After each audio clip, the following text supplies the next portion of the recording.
मैं आज आप सबके सामने कहता हूं कि मैं जिम्मेदारी इसकी लेता हूं। मैं ही इस कैंपेन को लीड करूंगा। मैं इंशाअल्लाह अपनी कौम को मायूस नहीं करूंगा, अपने मुसलमानों को मायूस नहीं करूंगा। अक़वाम मुत्तहिदा जनरल असेंबली ने इस्लामोफोबिया के खिलाफ पाकिस्तान की पेशकर्दा करारदाद मंजूर कर ली और 15 मार्च को इस्लामोफोबिया के खिलाफ बैनुल अक़वामी दिन करार दे दिया। इसमें कोई दो राय नहीं कि इस करारदाद की मंजूरी के पीछे वज़ीर आज़म इमरान खान की बेलौस कोशिशें मौजूद हैं, जिनकी सरबराही में पाकिस्तान ने अक़वाम आलम के सामने मुसलमानों का मुकदमा मौसर अंदाज में लड़ा। पहले भी तौहीन रसालत का इर्तिकाब होता था, पहले भी गुस्ताखाना खाके बनाए जाते थे, लेकिन दुनिया खामोश तमाशाई बनी रहती थी। मुस्लिम उम्मा भी ठोस इक़दामात की बजाय महज अपनी ही इमलाक को नुकसान पहुंचाती थी। कुछ दिन एहतजाजी मुजाहरे जारी रहते थे, फिर सब कुछ नॉर्मल जिंदगी की तरफ लौट जाता था। लेकिन फिर वज़ीर आज़म इमरान खान ने पाकिस्तान की क़यादत संभाली कि मैं इस्लामी नजरिए को बरकरार रखने के लिए कोशा रहूंगा और इस्लामोफोबिया के खिलाफ मुनज़्ज़म तहरीक उठाने का इज़्न दिया और वाज़ेह किया कि इस्लामोफोबिया आज़ादी इज़हार राय के मुतरादिफ किसी सूरत नहीं। इंशाअल्लाह हम जो कोशिश करेंगे अपनी गवर्नमेंट से, हम ये करेंगे कि हम OIC को इसके ऊपर पहले मुत्तफिक कर दें। हॉलोकास्ट के ऊपर इंटरप्रिटेशन के ऊपर भी जेल सेंटेंस है। अगर आप उसके ऊपर ये कह दें कि नहीं जी 6 मिलियन यहूदी नहीं मारे गए थे, 4 मिलियन या 3 मिलियन मारे गए थे, उसके ऊपर 4 यूरोपियन ममालिक के अंदर जेल सेंटेंसेस हैं, तो उधर तो फ्रीडम ऑफ एक्सप्रेशन चला जाता है। वो कहते हैं जी उनको बड़ी तकलीफ होती है और होती है। मेरा ये ओपिनियन है कि किसी भी ह्यूमन कम्युनिटी को तकलीफ पहुंचे किसी चीज से भी, जिस तरह उनको हॉलोकास्ट से तकलीफ पहुंचती है यहूदियों को, तो मुसलमानों को क्यों हम नहीं कन्वे कर सके अब तक कि हमें कितनी तकलीफ पहुंचती है जब वो इस तरह के हरकतें करते हैं। और मैं ये समझता हूं कि हमें पहले OIC पे जाना चाहिए। हम रेज करेंगे यूनाइटेड नेशंस के अंदर। अगले ही दिन नीदरलैंड के कानून साज ने वज़ीर आज़म इमरान खान की जानिब से दो टोक मौक़िफ़ के बाद गुस्ताखाना खाकों का मुकाबला मंसूख कर दिया।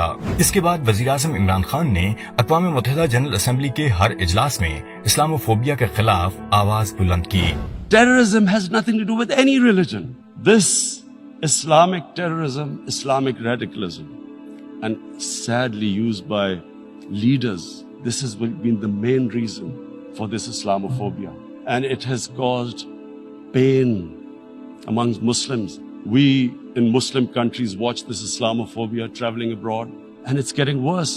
We must be sensitive to what causes pain to other human beings. Do not use freedom of speech to cause us pain by insulting our holy prophet. That's all we want. We stress that willful provocations and incitement to hate and violence must be universally outlawed. This assembly should declare an international day, combat Islamophobia, and build a coalition to fight the scourge that splits humanity. Islamophobia is another pernicious phenomenon that we all need to collectively combat. In the aftermath of the 9/11 terrorist attacks, terrorism has been associated with Islam by some quarters. This has increased the tendency of right-wing, xenophobic and violent nationalists, extremists and terrorist groups to target Muslims. I call on the Secretary General to convene a global dialogue on countering the rise of Islamophobia. We must also continue to steadfastly oppose extremist and xenophobic tendencies, including racist ideologies inspired by neo-Nazism and Islamophobia. मुस्लिम उम्मा को मुत्तहद करने के लिए वज़ीर आज़म पाकिस्तान ने मुस्लिम ममालिक के रहनुमाओं को खत भी लिखा। मैं मुसलमान लीडरान से पुरजोर मुतालबा करता हूँ कि मुश्तरका तौर पर आवाज बुलंद करें और गैर मुस्लिम ममालिक खास तौर पर मगरबी ममालिक पर मुसलमानों के दिल में मौजूद नबी करीम सल्लल्लाहु अलैहि वसल्लम के लिए गहरी मोहब्बत और कुरान पाक के लिए अकीदत को वाज़ेह करें, ताकि इस्लामोफोबिया और तौहीन रसालत का मज़मूम सिलसिला खत्म हो सके और उन्हें इस्लामोफोबिया के खिलाफ किरदार अदा करने पर उभारा। That the OIC owes a responsibility. Us heads of the states, we have a responsibility to the Muslim world.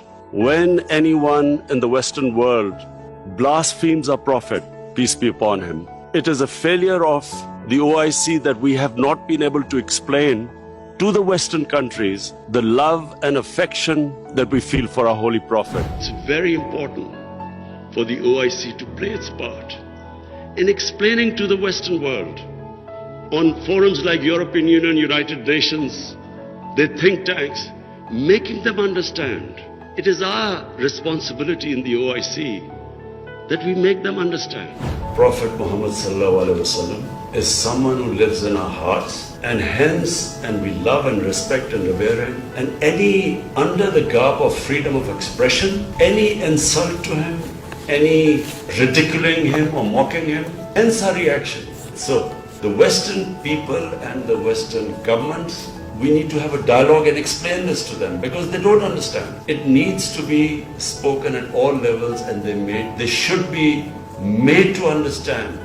This is number one point that needs to be explained to them. वजीर आजम ने Facebook को भी Islamophobia के खिलाफ पाबंदी के लिए खत लिखा। दीगर ममालिक के रहनुमाओं ने भी इस्लामोफोबिया को संजीदगी से लेना शुरू कर दिया। इन्हीं कोशिशों का नतीजा था कि 7 दहाइयों से इस्लामोफोबिया पर चुप साधे बैठी अक़वाम मुत्तहिदा ने 2021 में पाकिस्तान समेत दीगर इस्लामी ममालिक की जानिब से मुक़द्दस मकामात के तहफ़्फ़ुज़ के लिए पेश करदा करारदाद मंजूर कर ली। अक़वाम मुत्तहिदा की जानिब से ऐसी करारदाद की मंजूरी हक और सच की फतह है। ये करारदाद उम्मत मुस्लिमा की जीत है और बिलाशुबा इसका सेहरा वज़ीर आज़म पाकिस्तान इमरान खान के सर है।